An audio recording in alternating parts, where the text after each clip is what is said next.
Hi friends, good morning. Mahalakshmi ഇന്നത്തെ പ്രമോയിലേക്ക് എല്ലാവർക്കും സ്വാഗതം. അങ്ങനെ കരുണയാണെങ്കിൽ നമ്മുടെ കൊണ്ടുപോകാനായിട്ട് ഉണ്ണിയൊക്കെ വരുന്നുണ്ട്. അങ്ങനെ ഉണ്ണിയോട് നമ്മുടെ മുത്തശ്ശി പറയുന്നുണ്ട്, എൻ്റെ മകളാണെങ്കിൽ ജനിച്ചപ്പം മുതൽ ഇതാ ഈ സമയം വരെ ആണെങ്കിൽ അവൾ ഭയങ്കരമായിട്ട് സന്തോഷത്തോടെ ജീവിച്ചിരുന്ന ഒരാളായിരുന്നു. എന്നാൽ കല്യാണത്തിന് ശേഷമാണ് അവൾക്ക് ഇങ്ങനൊരു മാറ്റം തന്നെ സംഭവിച്ചത്. അവൾ ആഗ്രഹിച്ചതുപോലെയൊന്നും അവൾ കല്യാണത്തിന് ശേഷം ജീവിച്ചിട്ടേ ഇല്ല. അതൊക്കെ നിൻ്റെ കഴിവുകേട് തന്നെയാണ് ഉണ്ണി എന്നൊക്കെ പറഞ്ഞ് ഉണ്ണിയെ വളരെയധികം തന്നെ കുറ്റപ്പെടുത്തുന്നുണ്ട് നമ്മുടെ മുത്തശ്ശിയാണെങ്കിൽ. മുത്തശ്ശി പറയുന്നുണ്ട്, അവൾക്ക് അവിടുത്തെ ആഹാരമോ അല്ലെങ്കിൽ വേറൊന്നുമല്ല വേണ്ടത്. അവൾക്കാണെങ്കിൽ സ്വത്തും പണവും പിന്നെ നന്നായിട്ട് സ്നേഹിക്കുന്നൊരു ഭർത്താവുമാണ് അവൾക്ക് ആവശ്യം എന്നൊക്കെ പറയുന്നുണ്ട്. അങ്ങനെ പ്രതാപൻ പറയുന്നുണ്ട്, എല്ലാത്തിനും കാരണം ആ മഹാലക്ഷ്മിയുടെ റൂമിൽ വെച്ച ആ വിഗ്രഹമാണ്, അയ്യപ്പ വിഗ്രഹം. അത് നമ്മൾ എടുത്ത് മാറ്റിയേ മതിയാവുള്ളൂ. മാറ്റിയാൽ മാത്രമേ നമ്മുടെ കുഞ്ഞ് ആഗ്രഹിക്കുന്ന പോലെ നമുക്ക് എന്തെങ്കിലുമൊക്കെ ചെയ്യാൻ കഴിയുമെന്ന് നമ്മുടെ മുത്തശ്ശിയോട് പ്രതാപൻ പറയുന്നുണ്ട്. അങ്ങനെ പ്രതാപനാണെങ്കിൽ ഉണ്ണിയോട് പറയുന്നുണ്ട്, നിനക്ക് അത് എടുത്ത് മാറ്റാൻ പറ്റുമോ ഉണ്ണി എന്ന് ചോദിക്കുന്നുണ്ട്. അപ്പോൾ ഉണ്ണി പറയുന്നുണ്ട്, അത് എടുത്തപ്പം മുതൽ എല്ലാവരുടെ അവസ്ഥ നിങ്ങൾ കണ്ടതല്ലേ അച്ഛ, പിന്നെ എന്തിനാ അത് വീണ്ടും എടുക്കാൻ ശ്രമിക്കുന്നത്? അതിന് വലിയൊരു ശക്തി തന്നെ ഉണ്ടെന്നുള്ള കാര്യം നമുക്ക് എല്ലാവർക്കും തന്നെ അറിയാം. വീണ്ടും പിന്നെ എന്തിനാ അതൊക്കെ എടുക്കാൻ വേണ്ടി പോകുന്നതെന്നൊക്കെ ഉണ്ണി പറയുമ്പോൾ നമ്മുടെ പ്രതാപനും മുത്തശ്ശിയാണെങ്കിൽ ഉണ്ണിയെ കളിയാക്കി പറയുന്നുണ്ട്, എടാ നിനക്കൊരു ചെറിയ വിഗ്രഹം പോലും എടുത്തു മാറ്റാനുള്ള ധൈര്യം ഇല്ലേടാ, നീയൊക്കെ ഒരാണാണോ എന്നുള്ള രീതിയിൽ സംസാരിക്കുന്നുണ്ട്. ഉണ്ണിയാണെങ്കിൽ നാണക്കേട് കൊണ്ട് പറയുന്നുണ്ട്, ഞാൻ മാറ്റാം, എനിക്ക് പേടിച്ചിട്ടൊന്നുമല്ല, ഞാനങ്ങനെ പറഞ്ഞതാണ്. എന്തായാലും എടുത്തു മാറ്റിയവരുടെ അവസ്ഥ നമ്മളൊക്കെ കണ്ടതല്ലേ, അതുകൊണ്ട് പറഞ്ഞെന്ന് മാത്രമേ ഉള്ളൂ, ഞാൻ എന്തായാലും ചെയ്യാം, എൻ്റെ കരുണയ്ക്ക് വേണ്ടിയില്ലേ എന്നൊക്കെ ഉണ്ണി പറയുന്നുണ്ട്. അങ്ങനെയാണെങ്കിൽ കരുണ അങ്ങോട്ടേക്ക് വന്നിട്ട് പറയുന്നുണ്ട്, മുത്തശ്ശി അച്ഛനാണെങ്കിൽ ഇപ്പം അമ്മയോട് യാതൊന്നും എതിർത്ത് സംസാരിക്കുന്നില്ല, അച്ഛൻ എന്തിനാ അമ്മ ഇങ്ങനെ പേടിക്കുന്നതെന്നൊക്കെ കരുണ ചോദിക്കുന്നുണ്ട്. അപ്പം മുത്തശ്ശി പറയുന്നുണ്ട്, മോള് പറഞ്ഞത് വളരെയധികം തന്നെ ശരിയാണ്. അവളാണെങ്കിൽ നമ്മുടെ മോളോട് പറഞ്ഞതുപോലെ തന്നെയാണ് എനിക്കും തോന്നിയത്. കാരണം അവൻ ഒന്നും തന്നെ അവളോട് എതിർത്ത് സംസാരിക്കുന്നില്ല. അവനെന്തോ ഉള്ളിലൊരു പേടിയുള്ളത് പോലെയാണ് എനിക്ക് തോന്നുന്നത്. എന്തായിരിക്കും ആ പേടിയുടെ കാര്യമെന്ന് നമുക്ക് അവനോട് തന്നെ ചോദിക്കണം മോളെ എന്നൊക്കെയാണ് മുത്തശ്ശി പറയുന്നത് തന്നെ. അതിനുശേഷം ആണെങ്കിൽ നമ്മുടെ മോഹിനിയാണെങ്കിൽ അമ്പലത്തിൽ പോയൊക്കെ തൊഴുത് വരുന്ന സമയത്ത് ഉണ്ണിയും കരുണയൊക്കെ ഇറങ്ങാൻ നിൽക്കുന്ന സമയമായിരുന്നു. കമലേശ്വരം വീട്ടിലോട്ട് പോകാൻ നിൽക്കുന്ന സമയത്തായിരുന്നു നമ്മുടെ മോഹിനി അമ്പലത്തിൽ പോയിട്ട് തിരിച്ചു വന്നിരിക്കുന്നത് തന്നെ. അപ്പം മുത്തശ്ശിയാണെങ്കിൽ മോഹിനിയെ ഒരുപാട് കുറ്റപ്പെടുത്തുന്നുണ്ട്. മുത്തശ്ശി പറയുന്നുണ്ട്, എന്തായാലും നിന്റെ ലക്ഷ്മികൾക്ക് ഒരിക്കലും ഒരു അമ്മയാവാൻ കഴിയില്ല. കാരണം അവളുടെ ഹസ്ബൻഡ് ആണെങ്കിൽ വീൽ ചെയറിൽ ഇരിക്കുകയാണ്, പിന്നെ എങ്ങനെയാണ് അവളൊരു അമ്മയാവാൻ പോകുന്നത്? പക്ഷേങ്കിൽ എൻ്റെ കരുണമോളാണെങ്കിൽ എന്തായാലും ഒരു അമ്മയാവും, അത് തീർച്ചയുള്ള ഒരു കാര്യമാണ്. എത്ര വഴിപാട് കാര്യങ്ങളൊക്കെ ചെയ്താലും ആ വൈദ്യനാണെങ്കിൽ എന്തൊക്കെ മറിമായം ചെയ്താലും നിന്റെ കണ്ണൻ ഒരിക്കലും എഴുന്നേറ്റ് നടക്കില്ല എന്നൊക്കെ ശപിക്കുന്നുണ്ട് നമ്മുടെ മുത്തശ്ശിയാണെങ്കിൽ. അപ്പോൾ പ്രതാപനാണെങ്കിൽ ഇതൊക്കെ കേട്ടിട്ടും മുത്തശ്ശിയുടെ എതിർപ്പ് സംസാരമൊക്കെ കേട്ടിട്ട് നമ്മുടെ മോഹിനിയാണെങ്കിൽ തിരിച്ച് നല്ല 4 വർത്താനമൊക്കെ പറയുന്നുണ്ട്. അത് എന്തെങ്കിലുമൊക്കെ ആയിക്കോട്ടെ, നിങ്ങളത് നോക്കണ്ടെന്നൊക്കെ പറയുമ്പോൾ നമ്മുടെ മുത്തശ്ശിയോട് ഇങ്ങനെ മോഹിനി പറയുമ്പോൾ പോലും നമ്മുടെ കരുണയുടെ അച്ഛനാണെങ്കിൽ ഒന്നും തന്നെ എതിർത്ത് പറയുന്നേ ഉണ്ടായിരുന്നില്ല. അങ്ങനെ പ്രതാപൻ്റെ മുഖമൊക്കെ കണ്ടിട്ട് പ്രതാപനൊന്നും തിരിച്ചു പറയാത്തതുകൊണ്ട് തന്നെ മുത്തശ്ശിക്ക് നല്ല പരിഭവം തന്നെ ഉണ്ടായിരുന്നു. അതിനുശേഷമാണെങ്കിൽ നമ്മുടെ മുത്തശ്ശി പറയുന്നുണ്ട്, എന്താടാ പ്രതാപ നീ ഒന്നും മിണ്ടാതിരിക്കുന്നത്, എന്ത് പറ്റി, നിനക്ക് എന്താ പറ്റിയേ?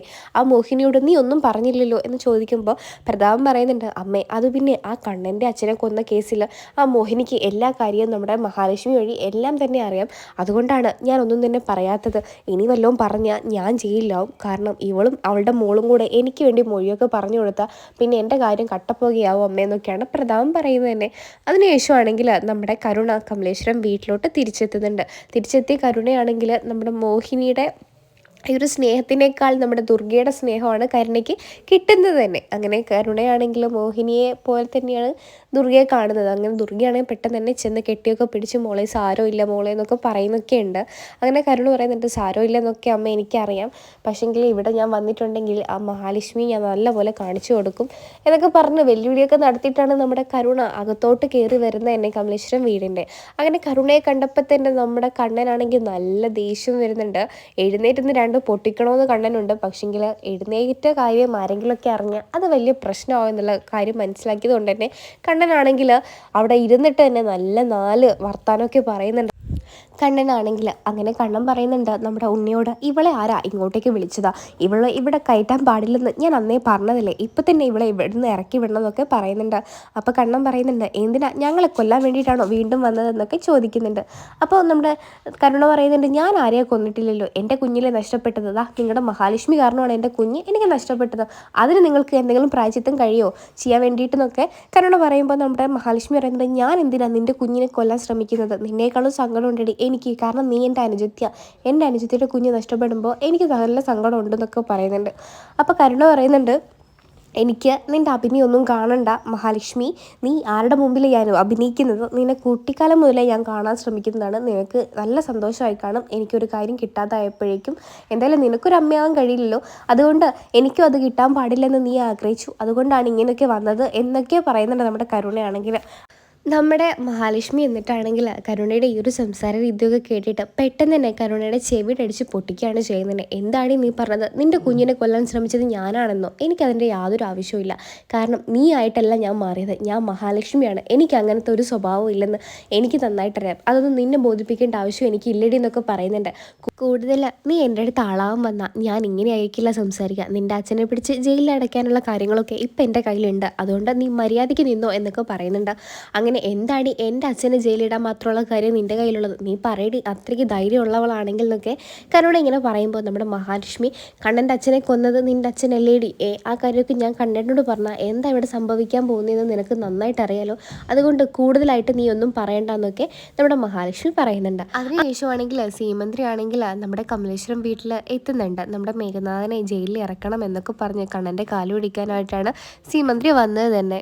സീമന്തിരിയുടെയും പിന്നെ വാമേൻ്റെയും മേഘൻ്റെയും ഒക്കെ സ്വഭാവം അറിയുന്ന നമ്മുടെ കണ്ണനാണെങ്കിൽ പറയുന്നുണ്ട്, എനിക്കൊരിക്കലും ആ ദുഷ്ടനായ അവനെ ജയിലിൽ നിന്ന് ഇറക്കാൻ കഴിയില്ല, അതുകൊണ്ട് അമ്മായി ഇവിടെ കൂടുതൽ നിന്ന് ഒന്നും ചെയ്യാൻ പറയൊന്നും വേണ്ട, എനിക്കൊന്നും കേൾക്കാൻ വേണ്ട എന്നൊക്കെ പറഞ്ഞിട്ട് സീമന്ത്രി അവിടെ നിന്ന് ഇറക്കി വിടുന്നുണ്ട് നമ്മുടെ കണ്ണനാണെങ്കിൽ. അങ്ങനെയാണ് ഈ ഒരു പ്രമോ റിവ്യൂ അവസാനിക്കുന്നത്. ഈ ഒരു സീരിയൽ ഇഷ്ടമുള്ളവരൊക്കെ ചാനൽ ഒന്ന് സബ്സ്ക്രൈബ് ചെയ്ത് സപ്പോർട്ട് ചെയ്യണേ.